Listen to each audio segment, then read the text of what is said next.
Hi friends, రొయ్యల బిర్యానీ చేస్తున్నాను.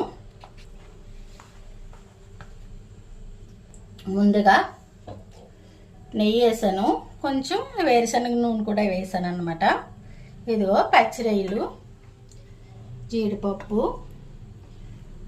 బిర్యానీకి సంబంధించినవన్నీ అన్నమాట. ఇవన్నీ ఆకులు, మొగ్గలు, చెక్కలు, బిర్యానీ పువ్వు, కుంకుమ పువ్వు ఇవన్నీ. ఇప్పుడు ఇవన్నీ ఇందులో వేసేస్తున్నాను. వేపుకుందాం. పప్పు కూడా వేసేస్తున్నాను. జీడిపప్పు, అల్లం వెల్లుల్లి పేస్ట్ వేస్తున్నాను. ఉల్లిపాయలు, పచ్చిమిరపకాయలు వేస్తున్నాను. ఇల్లు కూడా వేసేస్తున్నాను. అర కేజీ రొయ్యలు తెచ్చాను అనమాట.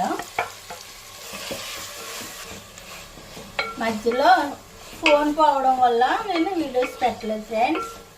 ఈ రోజు నుంచి ఇంకా డైలీ పెడతాను వీడియోస్.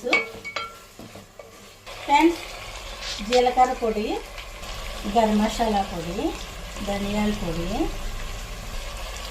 జాజికాయ పొడి ఫ్రెండ్స్ కలుపుగా. కొద్దిగా పసుపు వేస్తున్నాను, స్పూన్ కారం వేస్తున్నాను. కలిపేసుకుందాం.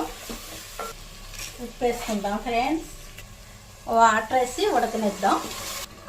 రొయ్య ఉడకాలి కదా, ఉడకనిద్దాం. కొత్తిమీర వేసాను, ఇందాక కూడా వేసాను. వేసేసుకుందాం ఫ్రెండ్స్.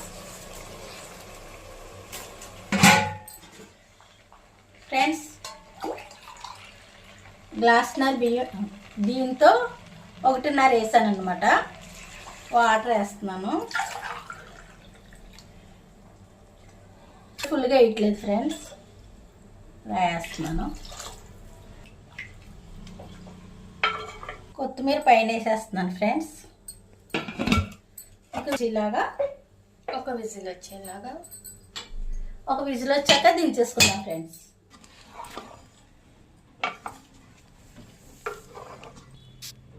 ఫ్రెండ్స్, చాలా బాగా వచ్చింది ఫ్రెండ్స్ బిర్యానీ, రొయ్యల బిర్యానీ. మీరు కూడా ఇలా తయారు చేసుకుని తినండి ఫ్రెండ్స్. తిన్న తర్వాత నా కామెంట్ రూపంలో తెలియజేయండి. ఇలాగే మీరు కూడా తయారు చేసుకుంటారు. తిన్న తర్వాత నాకు సబ్స్క్రైబ్ చేయండి, ఒక లైక్ ఇవ్వండి. మీ లైక్ నాకు ఎంతో సపోర్ట్ని ఇస్తుంది. నేను ఇంకా మంచి మంచి వీడియోస్ తీసి SDV జాయ్ ఛానల్లో పెడతాను, చూద్దురు కానీ ఫ్రెండ్స్.